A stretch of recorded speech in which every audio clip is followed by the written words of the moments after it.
जय हिंद। स्वागत है आपको जीएस ग्लोबल स्टडी में। आज क्लास 9th की सामाजिक विज्ञान में हम लोग पढ़ने वाले हैं जिसमें जनसंख्या। इसमें 2 क्लास पहले हो चुका था जिसमें अंतर काफ़ी इधर जो है अंतर ज़्यादा हो गया। तो आज हम लोग जनसंख्या चैप्टर को आगे पढ़ेंगे।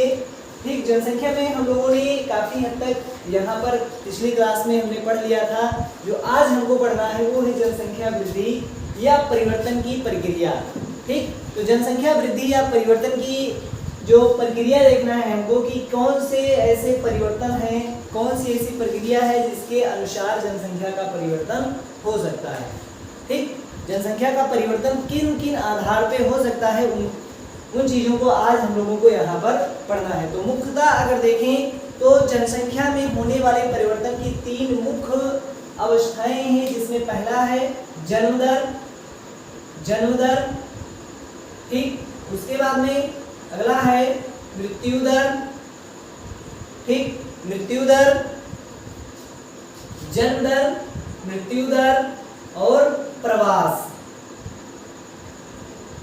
ठीक, ये 3 ऐसी अवस्था है जिसके अनुसार जनसंख्या में परिवर्तन हो सकते हैं। अच्छा, ये देखते हैं कि जन्म दर क्या है, मृत्यु दर क्या है और प्रवास क्या है, जिसके इन 3 आधारों पे ही जनसंख्या वृद्धि या परिवर्तन की प्रक्रिया प्रारंभ होती है। कि किसी भी क्षेत्र की, किसी भी भौगोलिक क्षेत्र में जो जनसंख्या का परिवर्तन होता है वो इन्हीं 3 अवस्थाओं के आधार पर, यानी यही 3 घटना होती है जिसके आधार पर जनसंख्या में परिवर्तन होता है। ठीक, अगर यहाँ पर देखें, अगर ये कोई एक भौगोलिक क्षेत्र है, ठीक, अगर इस भौगोलिक क्षेत्र में जनसंख्या परिवर्तन हुआ है तो वह या तो वहाँ पर ये कारण प्रभावी रहा, या तो ये कारण प्रभावी रहा, या तो ये कारण प्रभावी रहा।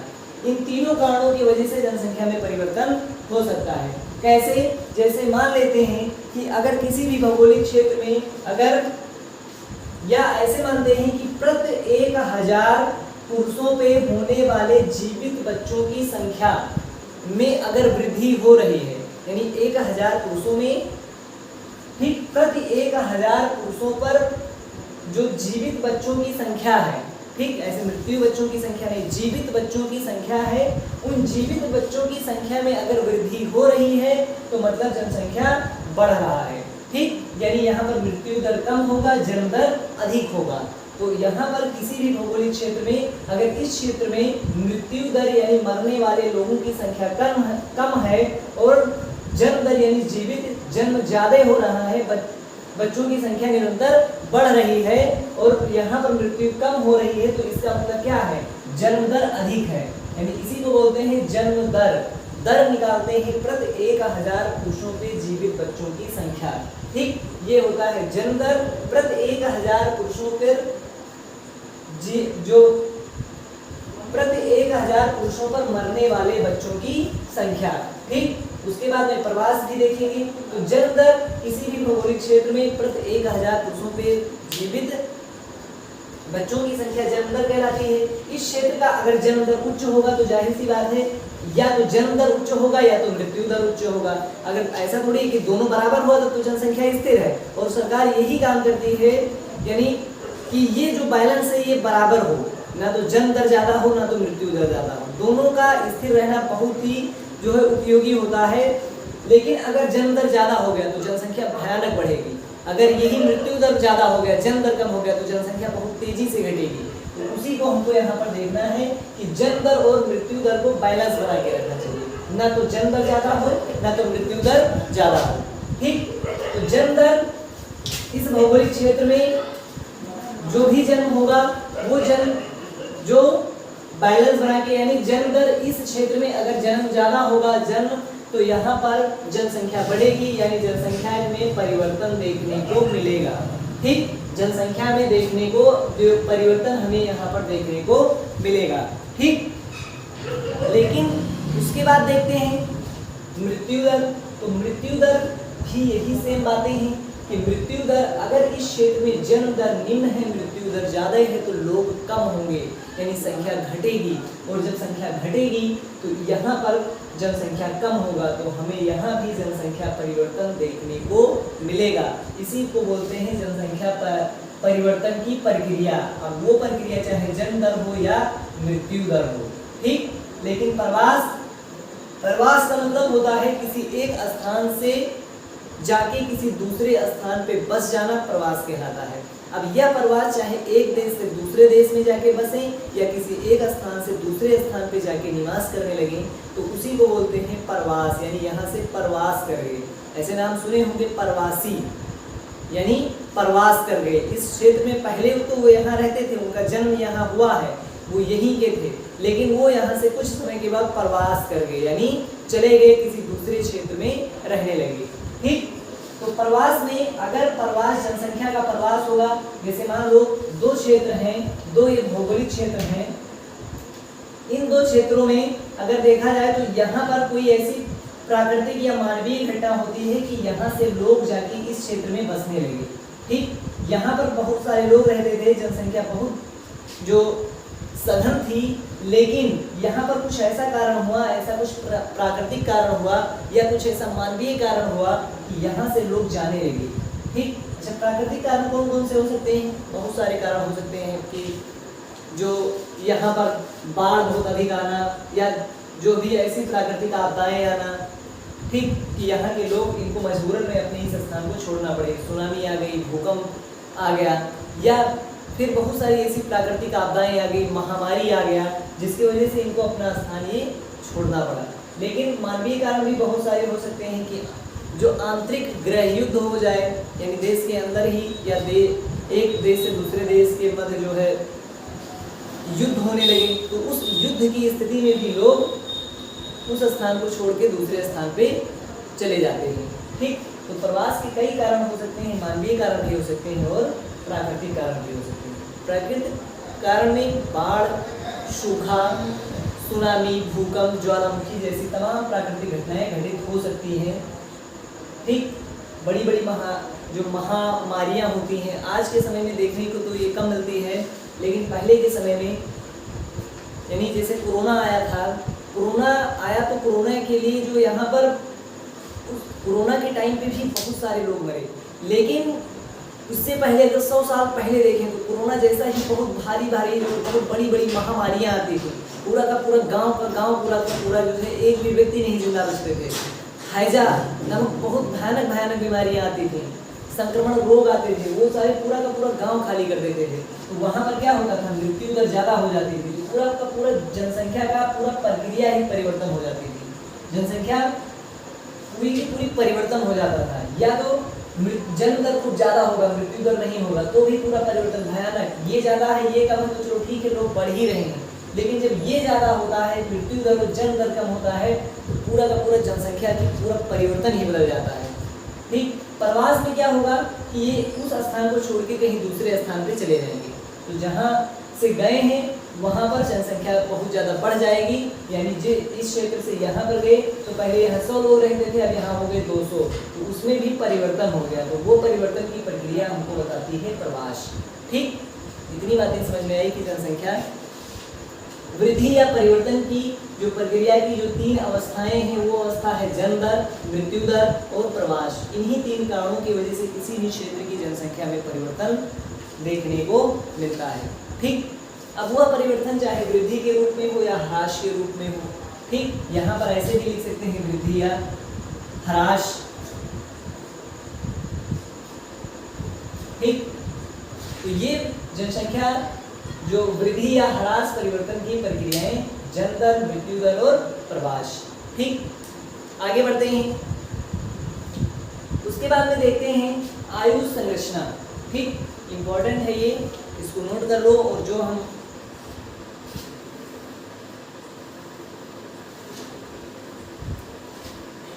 आयु संरचना, ये भारत में वैसे हम देखते हैं आयु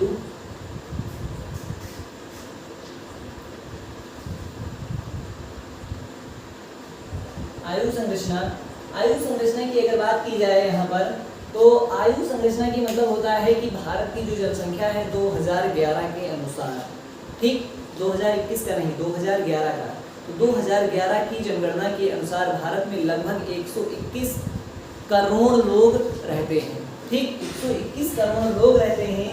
उन 121 करोड़ में किस किस एज के लोग ज्यादा हैं, किस एज के लोग कम हैं। ठीक, तो यहाँ पर ये समझना है कि किस एज के लोगों की संख्या ज्यादा है और किस एज के लोगों की संख्या कम है। यानी यहाँ पर 3 प्रकार के लोगों को हम लोग रखेंगे। सबसे पहले यानी वयस्क, ठीक, उसके बाद में फिर बच्चे,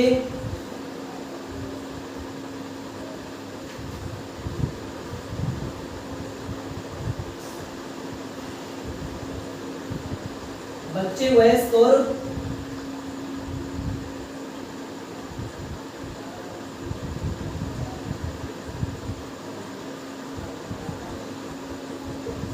बूढ़े,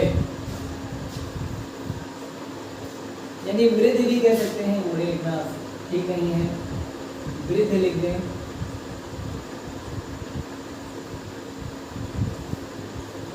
ठीक,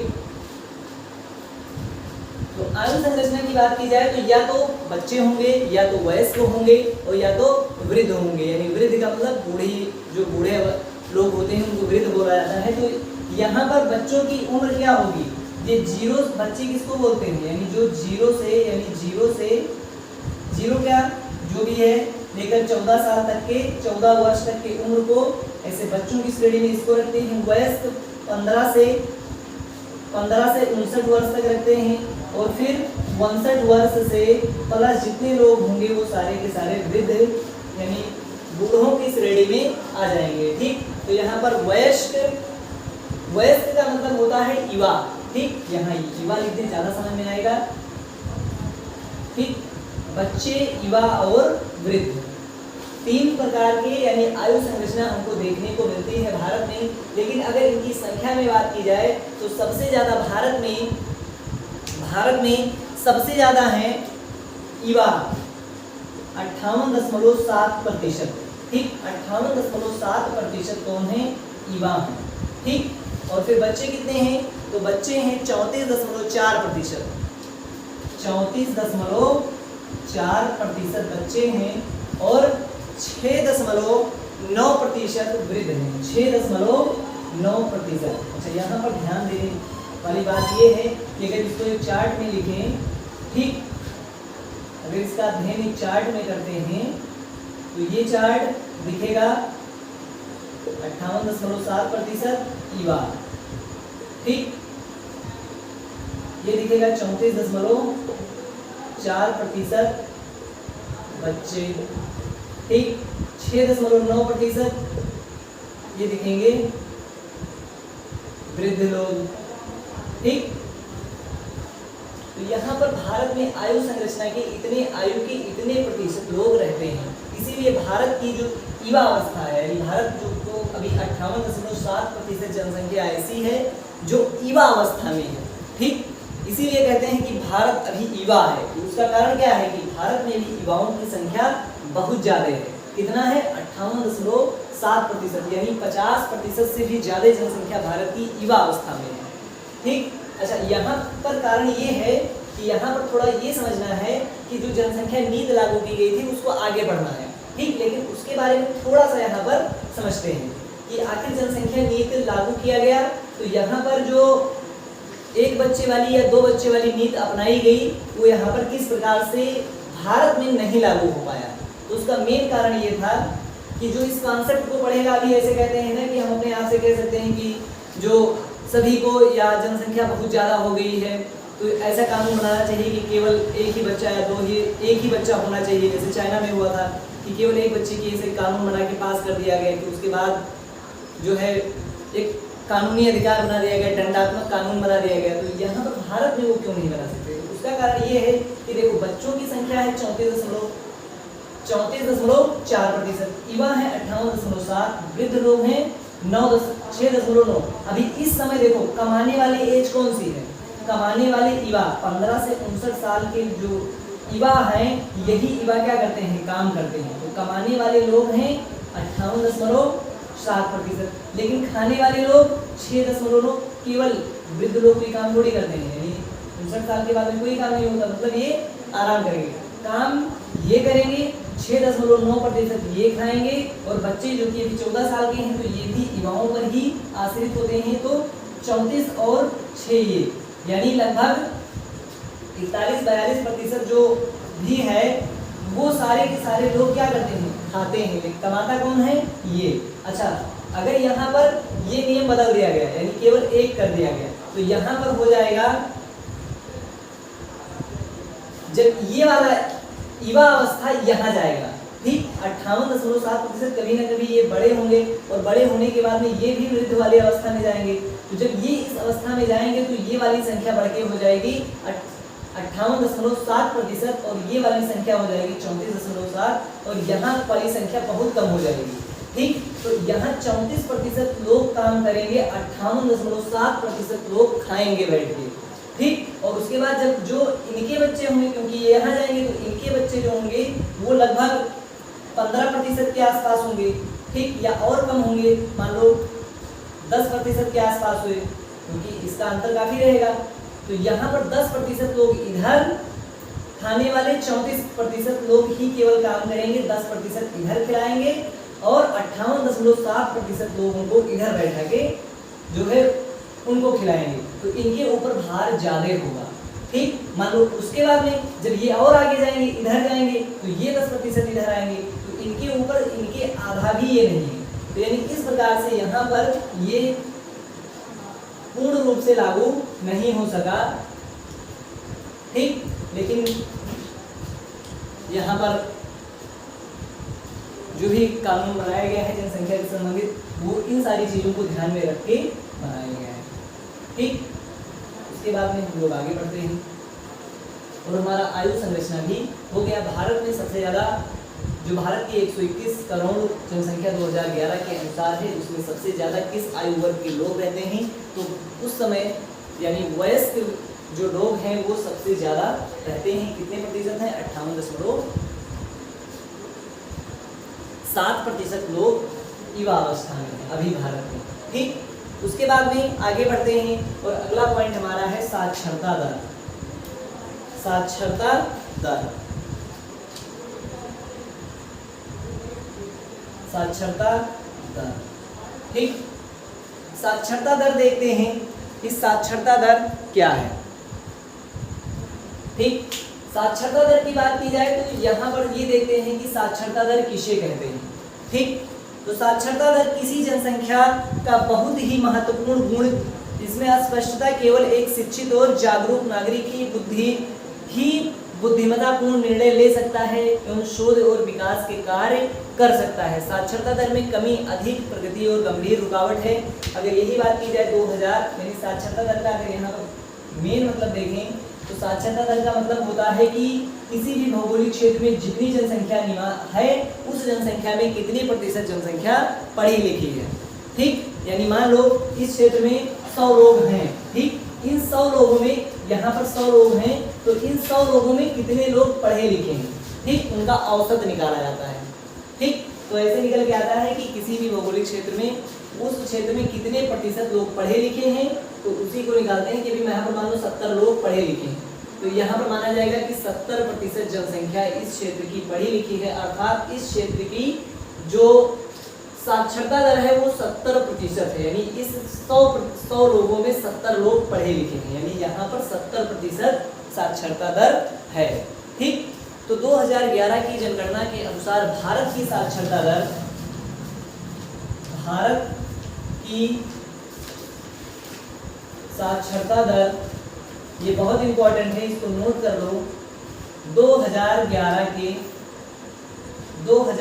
की जनगणना के अनुसार भारत की साक्षरता दर टोटल है कुल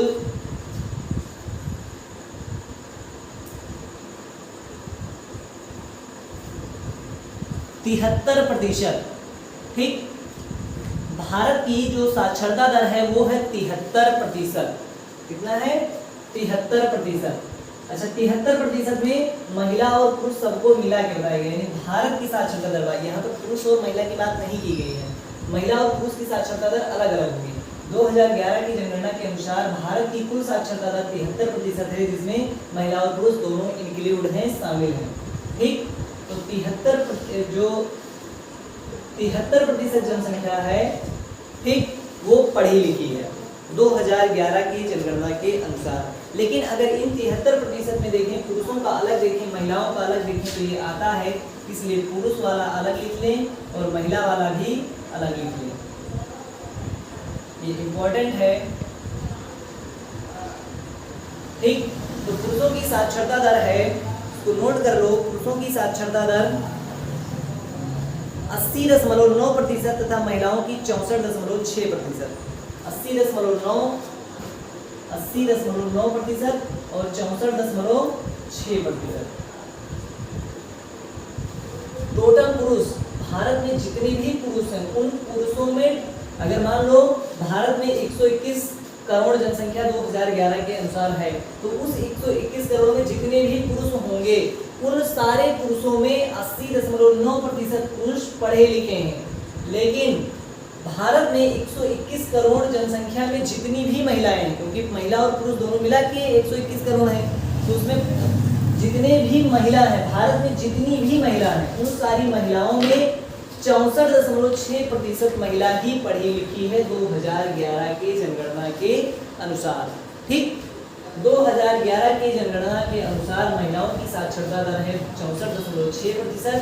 2011 की जनगणना के अनुसार पुरुषों की साक्षरता दर है 80.9%। ये बहुत इंपॉर्टेंट है, इसको नोट कर लो, क्योंकि ये 3 क्वेश्चन रिपीट होते रहते हैं। भारत में 2011 के अनुसार साक्षरता दर कितनी है, पुरुषों की साक्षरता दर कितनी है, महिलाओं की साक्षरता दर कितनी है। क्योंकि लिखने वाला तो बहुत सारे लोग कर ले जाते हैं, लेकिन सबसे ज़्यादा दिक्कत होती है बच्चों को यहाँ पर टिक करने में। 1 नंबर वाला क्वेश्चन, जितने भी छात्रों को दिक्कत होती है, लिखने वाला तो आसानी से कर लेते हैं, लेकिन जो फैक्ट होता है उसमें अटक जाते हैं। तो इसको छोटी छोटी, जो बिल्कुल छोटी छोटी चीज़ें हैं, उन सारी छोटी छोटी चीज़ों को यहाँ पर देखना है और इन छोटी छोटी चीज़ों को अलग से कॉपी में नोट करते हुए चलना है, ठीक।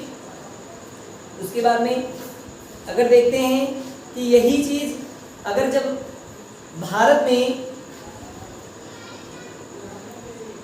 स्वतंत्रता के पहले, यानी जब यहाँ पर हमारा देश आजाद नहीं हुआ था, यानी 1947 के पहले, 1947 यानी स्वतंत्रता के पहले भारत की साक्षरता दर कितनी थी, और ये लगातार जो स्वतंत्रता के बाद भारतीय शिक्षा में एक परिवर्तन हुआ कि 1947 में केवल और केवल 5.35%, 5.35% यानी 5.35% लोग ही पढ़े लिखे थे 1947 के दशक में, यानी आज़ादी स्वतंत्रता से पहले। लेकिन स्वतंत्रता के बाद में फिर शिक्षा क्षेत्र में परिवर्तन हुआ और ये आके 1991 में लगभग 52.2% लोग पढ़े लिखे हुए, और फिर उसके बाद 1991 से 2011 तक आते आते भारत के टोटल जनसंख्या का 73% लोग पढ़े लिखे हुए, और उन 73% लोगों में पुरुषों में 80.9, महिलाओं में 64.6%। आज भी अगर देखें तो महिलाओं की शिक्षा क्षेत्र में कमी है, 64.6% ही महिला केवल पढ़ी लिखी है। लेकिन वर्तमान समय में 2011 का आंकड़ा है, 2021 के आंकड़े में देखेंगे तो महिलाओं की शिक्षा के क्षेत्र में भागीदारी ज़्यादा हुआ है, तो ये आंकड़ा काफ़ी आगे जाएगा, क्योंकि पुरुषों की साक्षरता दर भी आगे जाएगा, ठीक, और महिलाओं की साक्षरता दर भी काफ़ी तेज़ी से आगे जाएगा, ठीक। उसके बाद में फिर जो अगला है हमारा, वो है व्यवसायिक संरचना। इसमें हमको 3 क्षेत्रों को पढ़ना है, प्राथमिक, द्वितीय और तृतीय, जो कि हम अगले क्लास में इसको पढ़ेंगे। आज बस इतना पढ़ते हैं कि जनसंख्या वृद्धि परिवर्तन की प्रक्रिया पढ़िए, आयु संरचना पढ़िए, साक्षरता दर पढ़िए, ठीक। अब यहाँ पर भारत में कहाँ पर साक्षरता दर सबसे ज़्यादा है, सबसे कम कहाँ पर है, ये चीज़ें हम लोग नेक्स्ट वीडियो में पढ़ेंगे, नेक्स्ट क्लास में, ठीक। उसके बाद में आगे अभी ये क्लास 2 क्लास इसके बाद भी इस चैप्टर का होगा, ये चैप्टर भी इम्पोर्टेंट है, ठीक। उसके बाद में इसको पढ़ते रहिए, फिर मिलेंगे नेक्स्ट क्लास में। जय हिंद।